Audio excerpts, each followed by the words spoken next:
اللہ کے نبی فرماتے ہیں جب بچہ 7 سال کا ہو اور شادی شدہ لوگوں، اب اچانک کہا تو مولوی صاحب میرا بیٹا دیکھیں نا بگڑ گیا، تو سنتا ہی نہیں ہے، یہ طریقہ اپناؤ۔ اللہ کے نبی فرماتے ہیں مروا اولادکم بالصلاۃ وہم ابناء 7 سنین، جب بچہ 7 سال کا ہو اس بچے کو تم نماز پڑھنے کا حکم دو۔ باپ کو چاہیے نماز پڑھنے کا حکم دے، نماز پڑھنے کے لیے جا رہا ہو تو اپنے بیٹے سے کہے چل میرے بیٹے نماز پڑھ لے، یہ نماز اللہ کو بہت پسند ہے، یہ نماز جناب محمد رسول اللہ کو بہت ہی زیادہ پسند ہے، یہ نماز جنت کی کنجی ہے۔ کوئی عورت اپنے گھر کے اندر نماز پڑھے، وضو بنائے تو اپنے بیٹی کو بھی وضو بنانے کے لیے سکھائے، اے میری بیٹی وضو بنا، وضو بنانے سے انسان کے گناہ جھڑ جایا کرتے ہیں۔ اللہ کے نبی فرماتے ہیں کوئی آدمی اگر اچھی طریقے سے وضو کرتا ہے، اگر وضو کر لیتا اچھی طریقے سے وضو کر لیتا ہے اور اچھی طریقے سے وضو کرنے کے بعد وضو کے بعد کی دعا پڑھتا ہے اشہد ان لا الہ الا اللہ واشہد ان محمد عبدہ ورسولہ، وہ دعا پڑھتا ہے اور دعا پڑھنے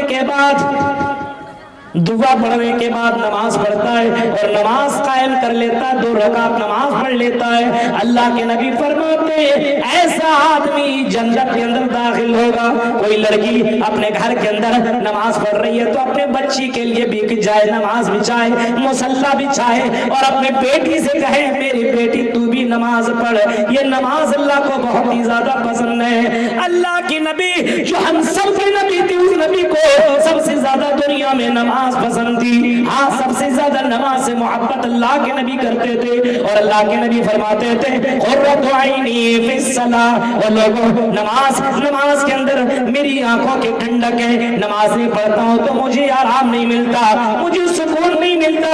یہ نماز یہ جنت کی کنجی ہے، یہ نماز انسان کی زندگی کا سب سے امپورٹنٹ عبادت ہے۔ کل قیامت کے دن سب سے پہلا سوال اسی نماز کے تعلق سے کیا جائے گا، اول ما یحاسب بالعبد یوم القیامت الصلاۃ، سب سے پہلا سوال قیامت کے دن اسی نماز کے تعلق سے بندوں سے پوچھا جائے گا، تم نے نماز پڑھی یا نہیں پڑھی، تم نے نماز پڑھی یا نہیں، یہ پہلا سوال بندوں سے کیا جائے گا۔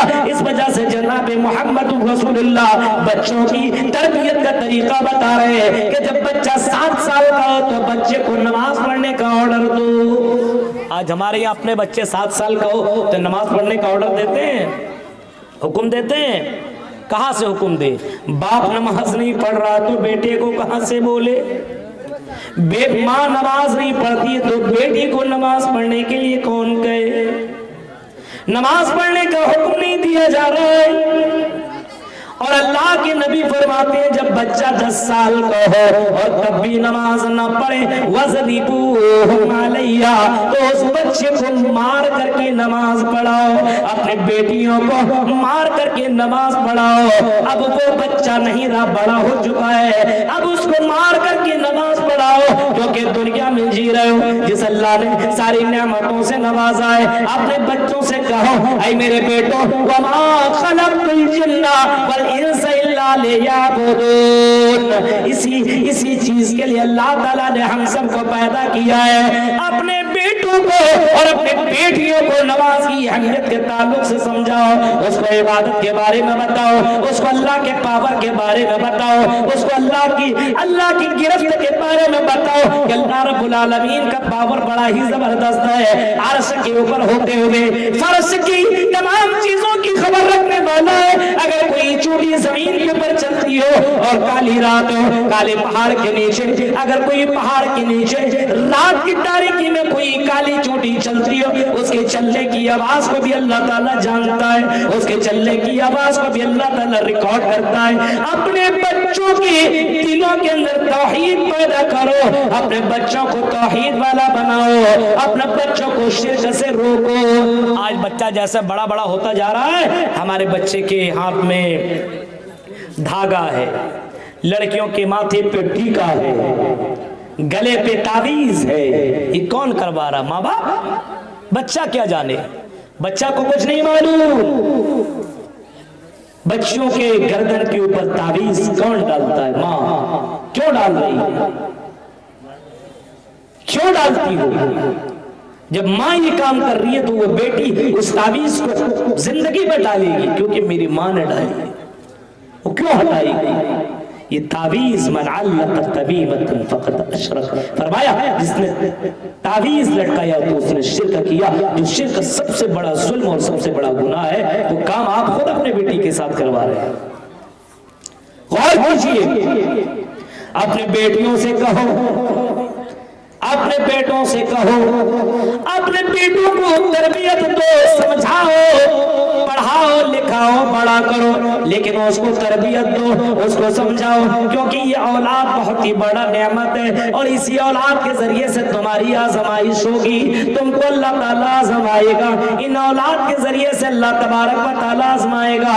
کلکم راعٍ وکلکم مسئول عن رعیتہ، ہر کوئی ذمہ دار ہے اور ہر کسی سے اس کی ذمہ داری کے بارے میں کل قیامت کے دن سوال ہوگا، قیامت کے دن پوچھا جائے گا۔ اب بتائیے بچہ کو جب بڑا ہو جائے، 15 16 17 سال کا ہو جائے، 18 سال کا ہو جائے، اب اس بچی سے بولے پردہ کیوں نہیں کرتی ہو؟